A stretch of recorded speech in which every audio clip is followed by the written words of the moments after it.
Welcome to Red Light, Green Light, the podcast where you'll hear from industry leaders in science, technology, and innovation about the power of strategic storytelling. With decades of experience, our guests will share their own insights and real-world stories to help you avoid red light barriers and ignite green light solutions, from the Zoom room to the boardroom.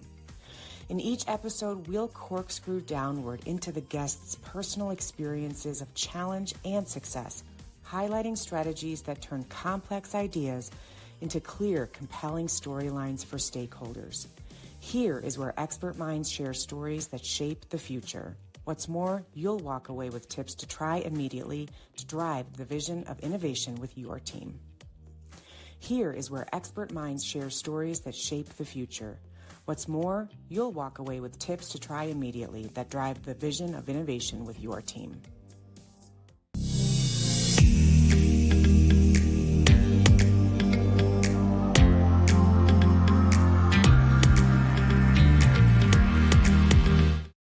Hi, everybody, and welcome. Welcome back to another episode of Red Light, Green Light. I'm your host, Cindy Skalicky, and I'm thrilled to bring to you another amazing leader in our lineup. Today, we have the ability to sit down and have a chat with Nelisha Firestone. Nelisha, it's such a pleasure to have you on. Welcome. Thank you. Thank you so much for having me. You are so welcome. So everybody, Nelisha is the founder and wealth advisor at Firestone Financial Group, and she has more than 20 years in the industry. She lives here in Colorado. I will hand the mic to her for an intro in a moment, but she is a CEPA. Did I get that right, Nelisha? Yep, you did. Okay, fantastic. Well, I'm going to hand the mic to you, Nelisha. Tell us a little about you, what a CEPA is and does, and maybe a couple stepping stones. Introduce us. Great. Well, thanks. I've been a financial advisor now for over 20 years. My practice is based here in Southwest Littleton. So those of you that know Colorado, kind of the Old Town Littleton area. They were a team of 3 locally. I'm the main advisor for the practice. I have been working with business owners for quite some time. I'm inspired through my dad's story. I grew up in Kansas City. My dad, grew up poor, so his goal was always to work for himself. He started his career as a drug rep salesman for Pfizer, and then in his mid-30s became self-employed. So I really saw my dad's story all the way from start to finish. And when I was in college, he was going through the exit planning phase of his practice or his business. And I saw how that all played out, the good, the bad, the ugly. And I think I know my dad would actually say that, looking back in the rear view, he wishes he would have done some things differently upon his exit. Yes. And so I'm inspired through my dad's story to really come up alongside business owners and help them through that exit planning phase of business. So in that vein, I got the CEPA designation last year, and that stands for Certified Exit Planning Advisor. And what that means is we have special skill sets to be able to help business owners navigate that massive change. Yes. I think going that alone is really scary. And so it's important to have partners in that process. 100%. And when you are a small business owner or even a medium-sized business owner and you've built a castle, so to speak, what do you do with it when it's time for you to take that breath you've been waiting for your whole life and stop, being, the 9 to 5 or the 8 to 8, whatever the workflow is for you? And how do you give value and continue to allow your business to give value after you've kind of taken your hands off the reins a bit? As an entrepreneur, my husband's an entrepreneur, having worked with tons and tons of entrepreneurs and small business owners as clients, I completely see where you fit in, Nelisha. And your zone of brilliance is very different than mine. And I respect it so deeply because of that. I'm just not a numbers oriented person. I do word math instead, as I like to say. So tell us a little bit about what makes the work you do specialized. I know that it is, right? But where do you find folks are at when you first begin conversations? What are their preconceived notions about the exit process, if they even know that that exists? Well, and that's a good segue. So when my dad sold his business back in the early 90s, I don't know that exit planning really was a process, you know? Hmm. So Okay. that's actually come around, I would say, in the last couple of decades. Okay. And there's a massive wealth transfer happening in this country as Mhm. baby boomers continue to age and Mhm. start Mm. to transition those family businesses and whatnot to their children or maybe a new buyer. Mhm. Quite honestly, it's an overwhelming thought, right? I mean, for most of us, our businesses are our biggest asset.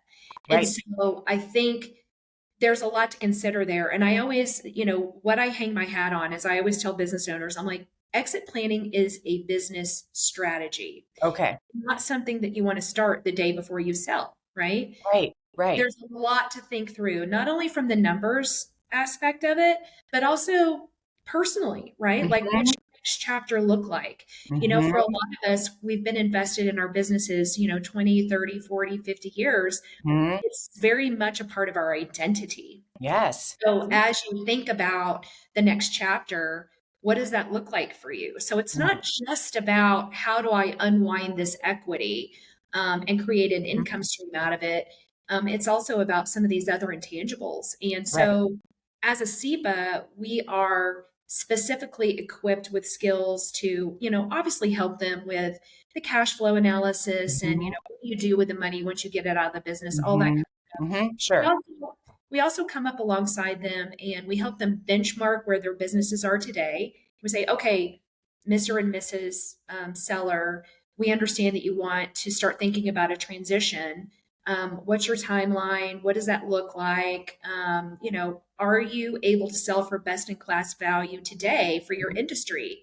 If Mhm. not, if we're given enough time, we can help introduce other professionals that can help build value in that business to Right. really help them get Right. best in class value when they are ready to sell. So Right. it's a process. And I Right. think oftentimes too many business owners think about it too late. Yeah, too late. Too late. It's Yeah. completely resonates with me. And it's the same approach that I take with folks on messaging. Let's begin with the end in mind. What do we want Yeah. to get out of this whole thing, whether it's a message or a business, that are decades potentially in the making, right? But you named something interesting there, Nelisha. We talk on the podcast here about red lights and green lights in terms of, what are the red lights that you or your clients are hitting or seeing in terms of risk that they see that is associated with what it is you do?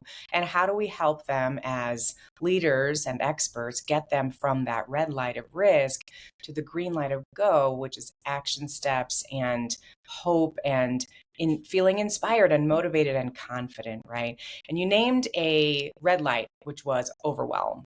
These folks are totally overwhelmed, and in some cases they're just not educated at the level they need to be around exit strategy and exit planning.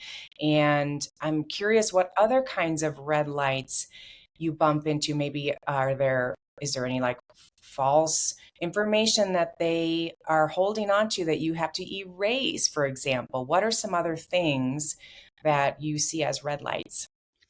Just so being overwhelmed is a big one, right? Mhm.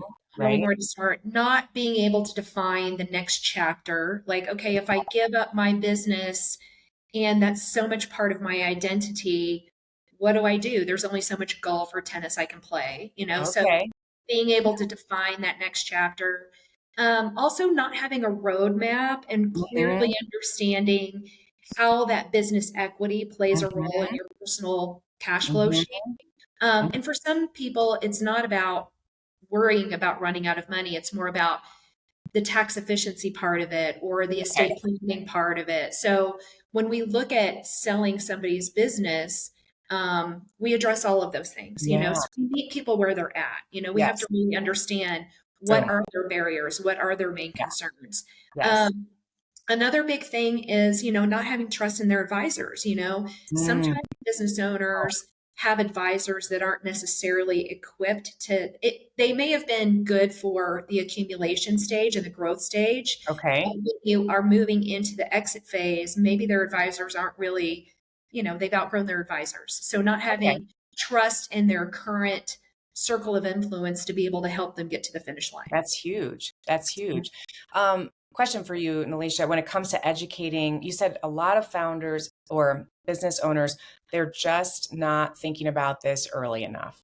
They're just not. So, what are you seeing as an opportunity for you to do to help educate maybe those earlier folks who are, how are you trying to help from a broader perspective to educate people like, hey, everybody, this is something you need to be doing now. Are there industry efforts, I suspect, that are happening? Are you doing some speaking? Are you educating so that you can lay that groundwork for them versus being the fire drill all the time, right? Yeah.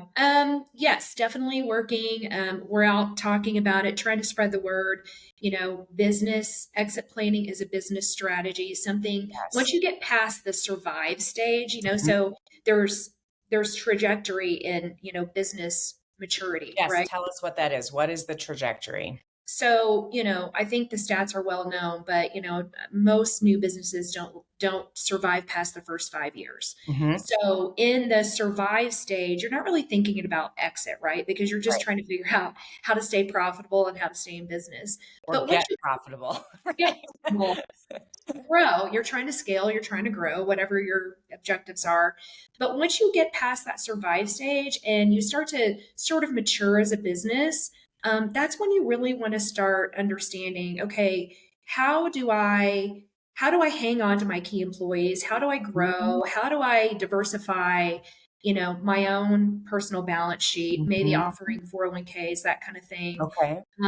And then I usually say the time that you want to really start looking at exit planning is 5 years out. I think that's a Okay. great time Okay. to sort of start looking at benchmarking where your business is today Okay. against other competitors in your industry to see, okay, am I able to get a best in class value?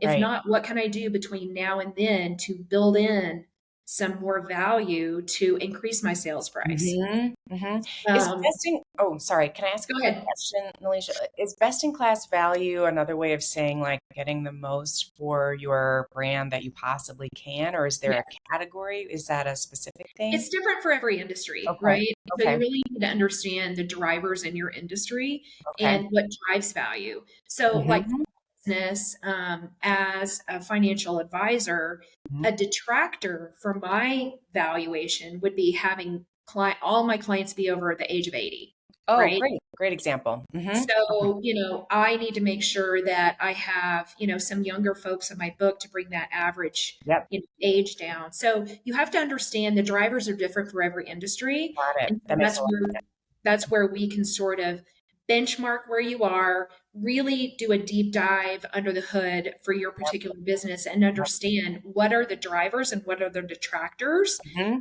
And that is super valuable for business owners. Yes, You know, hugely. sometimes business owners don't even understand, or they haven't taken that look at their business Mhm. to understand, like, oh, and Right. another big one for most industries is if you are still in the driver's seat on the daily operation side of your Mhm, business more mhm, than you should be, that's a mhm. detractor, right? Yes. Because Oh, it's you so know interesting. you need Yes. to have infrastructure set up so that you can take a vacation and not worry about it all Yes. falling apart. So Yes.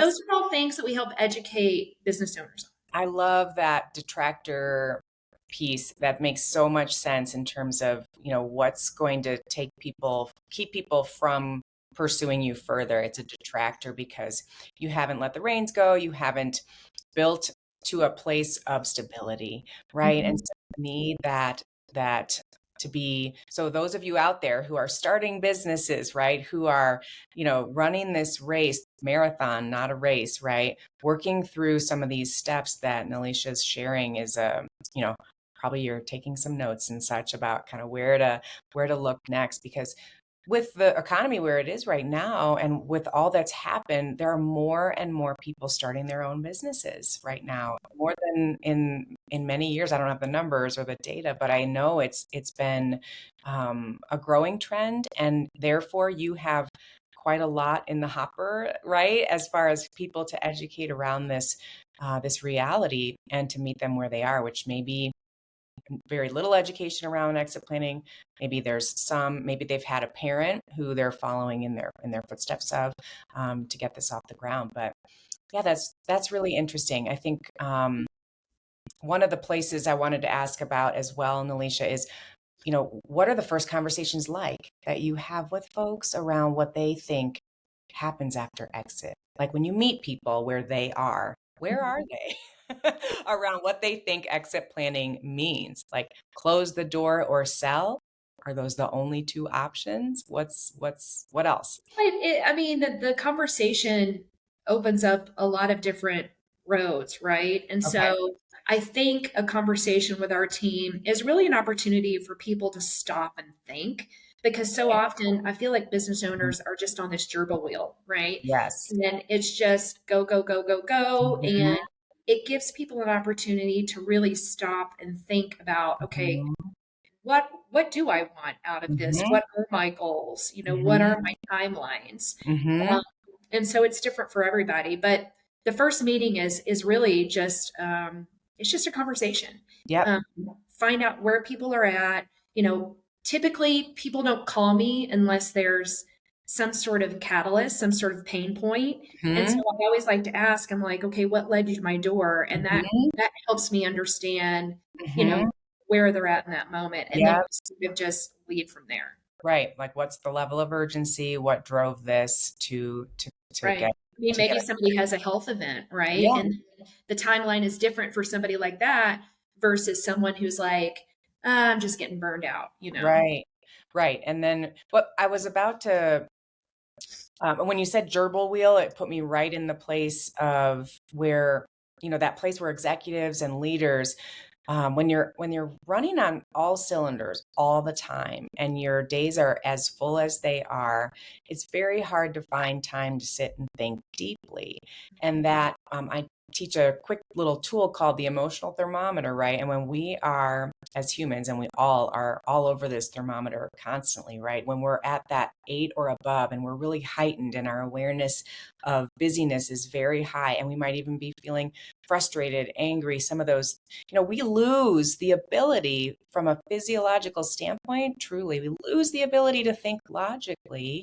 So, how can we possibly do some of those deeper thinking pieces when we're constantly running high? So, it sounds to me like you bring in a little bit of the ice and bring them down, Yeah. on the thermometer to that place of like, let's take a deep breath and get into some questions that are, in my experience, fun to talk about and answer.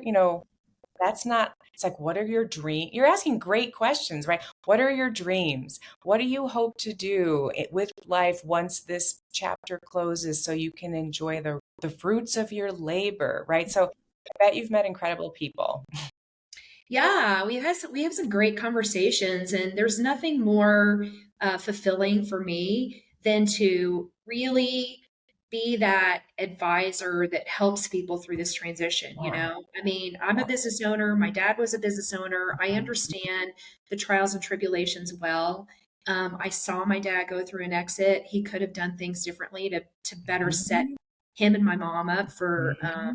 a more fruitful retirement. But at Yeah. the time, as I said, exit planning wasn't really a thing. And Yeah. so I'm thankful now that there are professionals in this space with specific credentials to help people through this. Mhm. And Mhm. it is sort of part art and science, right? Yes. Yes. Because everybody, I like to say, money is a tool. Mhm. Your business is a tool to help you launch to that next chapter. And it's a puzzle piece. It's different for everybody. Everybody Right. has different goals. Everybody has different businesses. it's fun for me to dive in, understand everybody's, end game and try to help them get there. Yeah, I love that. When you think about green light moments for you, Nelisha, like what you are clearly, you clearly love your work, you love what you do, you have a specific and personalized view of how it should go when it goes really well. What are some of do you have any, I don't know, anecdotes or memories of really winning experiences that clients have had, or feelings that really get you going every time you meet a new challenge or person or family? What are some of your highlights in the green light category? I think the biggest well, let me answer that two ways. So I think one of the biggest barrier for business owners is business owners by nature typically are very self-motivated, Yes. self-driven, self-reliant. And Yeah. so I think for them to give up control a little bit Mhm. to another professional to help them Mhm. drive this to the finish line, Mhm. um, is hard for some, right? Yeah. And so I Sure. think a green light is when you meet a business owner where they're at, there's a deep understanding of the value that we bring to the table, and there's trust built there. I Mhm. think business owners can trust and bring in a partner in this Mhm. process. Right. That's where things can really shine. And so being able to, you know, some cases come to mind where you build value, four times multiples. Oh my gosh. Yeah. That's game changer money for some Yes. families. Or helping business owners figure out different tax strategies to Mhm. pass on wealth more tax Mhm. efficiently, or Mhm. whatever their goals might be. I mean, Sure. we've got different tools in the toolbox. We Mhm. just need people to trust us to Yep. help them get Yep. there. Yep. I mean, ultimately, you see story through numbers, right? You see storytelling and stories of people and their businesses and its worth. And you look at numbers, which totally tell a story. We say that all the time here at On Point. That is a story. And I bet that's just a really exciting place to take your clients when you sit them down, you say, like, here's what I see. I can imagine that would be a really fun meeting to have. I can also imagine that it can vary widely how long you stay with a particular client. Is that true in terms of length of, the time that you're with somebody? Yeah, I mean, typically, if we're going to partner with someone through their exit process, typically we're the ones that work with them on the backside for investment management. So Mhm. we see ourselves as a very relational partnership. So Absolutely. long term, you're basically taking equity out of your business and moving it into markets to be able to create, replace that income stream that your business Right. was providing. So that's a whole nother side to our business. But Yes. yeah, typically we're with people for a long time, which is Yeah. like it. It's very fulfilling. Absolutely. Yeah. Okay, going to another lane here for a second, Nelisha. Who's someone in your life? I like to ask about a person in your life who's really impacted your path. I know your dad certainly has, and the family. When you think of anyone else, and you can certainly dive deeper into your dad if you want, but who's been there as a person who's shown you, what executive presence really is or means, what great business leadership really is or means? Who are you? I think it's important for us all to follow, like, have someone out there in that higher echelon, whether it's a famous person or a person in your life, who comes to mind as someone who's really shown you incredible value on the business leadership front? Well, I do think I take a lot from my dad because he, in his 30s, we were a young family at that time. I mean, Mhm. my brother and I were in elementary school. My dad decided to take the big leap away from corporate America to go Wow, self-employed. That takes a lot of chutzpah, it sure does. Um, Yeah. and I watched him build it from, I mean, grassroots, like from the Yes. ground up. So I have tremendous respect for, anyone who has that sort of self motivation, self drive. Yeah. My mom likes Very. to call him an entrepreneur. because he not only owned one business, he owned three over his Okay. Oh working my gosh. years. But Yeah. the most profitable one was the one that I reference, when I Yep. talk. But I'm also a big fan of female athletes. I'm a big tennis player. I love Okay. tennis. Billie Great. Jean King, I think, is great. She's Oh, done. She really helped by. She's won. I think I'm writing these numbers, but she's won 39 Grand Slams, which is more than Serena Williams. So she is still a legend in her time. gee whiz. If anyone out there plays tennis, you know how hard that is to win, even one Grand One Slam. Grand Slam. Right. Right. Um, Yes. and she's done so much for, equality of pay for Yeah. female athletes. She has so paved the path for so many young athletes in terms I of like love that. scholarships and that kind of thing. So I really admire people who are best in class for Mhm. whatever they do. Yep. And, pay it forward in those type of Yeah. ways. I love that. And tennis is a great example of a sport where, like business, there's a lot of volleying back and forth, and there's lots of turn taking with the way that you work with your clients. I have another. You're bringing to mind another leader I know who loves tennis as well, and we've used that storyline, if you will, as a way to articulate both her passion and how we can describe the business relationship as well, because it can be a lot of back and forth, but all Yeah. in the service of winning that grand slam, which you provide for your clients when you get them all the way to the end and they get what they had dreamed about. So yeah, that's Well, we hope. We're hoping for Grand Slams all the way around, right? yes, yes, Maybe yes. I should start keeping track of my Grand You Slams. ought to, because you can easily, get to and surpass 39 just in the wealth business, not Yeah, the because I'm tennis not going to get there business. with tennis, trust me. That's so great. I love that. Well, one final question, Nelisha, as we wrap up today. This has been a great conversation. For those listening who are, again, interested in this concept and this pathway and this topic, what are some things that you're seeing kind of out on the horizon in the industry coming up in the next 12 months or so? What shifts are happening under your rate in your realm that you would like to uh, just tap or share a little bit about?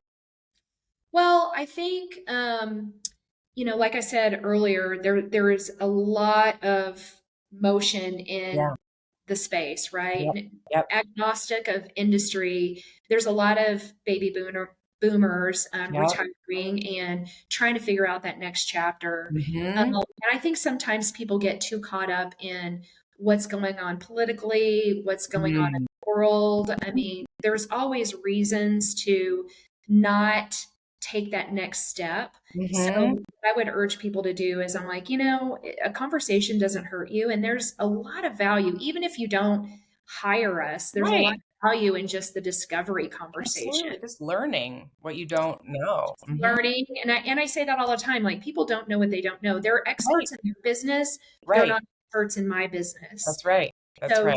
just learn, like, what is exit planning? How can Mm-hmm. that benefit me, benefit my Mm-hmm. employees, benefit my business, benefit my family? Mm-hmm. So just educating yourself on what is exit planning and Mm-hmm. is it right for me to engage in that conversation. Yes, I think that's a great first step for anyone, just to grab a conversation with you, someone like you, grab a blog post, grab anything that you can get your hands on to start thinking about that pathway so that you don't end up in that fire drill moment that so many folks have been ending up in, and getting yourself in a great position to do the best that you can with what you've built, which is all the result of your own blood, sweat, tears, smiles, and sighs, right? So, And, my dad and I were just talking not too long ago. I mean, his business was his biggest asset. Just like, yeah, it's either your house or your business or whatever. Why would you try to navigate that exit on your own? yeah, Or yeah. advisors that don't necessarily have the skill set to get you there. Your dad must love watching what you are doing now in terms of the work you bring to the world. Yeah, he's proud. Yeah, Yeah, he's a proud dad. I mean, yes, he's a great guy. Love him to death. yes, And I'm happy that he and my mom are, enjoying their retirement. Had a long life together. They're yeah. celebrating 60 years of marriage Come coming up in on. September. Oh, that's incredible. Dead Congratulations. before I get there, but Yes. No, that's beautiful. That's very rare. In fact, Yeah, it both is rare. my grandparents surpassed 60 years when they were all living, and that was a triumphant day to celebrate with them. So enjoy the celebration. That's a beautiful milestone. And I hope they'll listen to this great interview that we have just finished and are wrapping up. So thank you, Nelisha. This has been a really exciting time to sit with you and just get to know more about you and your business and your value that you're bringing to the world. How can people find you online or otherwise if they have more they would like to hear, read, or discuss? Yeah, thanks for having me. It's been really nice, getting to visit with you and share what we do and in the world with people. So the best way to get a hold of us is probably our website, firestonefingroup.com. Okay, We all have our bios there. You can reach out to anybody on our team. There's also a contact page if you just want to connect with us that way. I'm also on LinkedIn. great. Nelisha Firestone. Firestone's easier than Nelisha, but Yep, to connect with people there too. yep, But yeah, probably just visit our website and I have all of our contact info there and you can hit me up great. that way. Fantastic. Yep. And it's Nelisha and Correct. Firestone like the tire, Like right? a tire and relation. Darn it. That's right. Wow. Well, this was great. Thank you so much, Nelisha. Everybody, thank you so much for joining. Thank you for tuning in to another great episode of Red Light, Green Light, where we bring to you exceptional leaders in their craft to share with you their storylines about red lights, about green lights, about occasionally the yellow light. And we really hope you enjoyed today's program. We'll be back again next week with another amazing leader. And until then, get out there and get somebody from red to green. Thanks, everybody. Bye bye. Bye.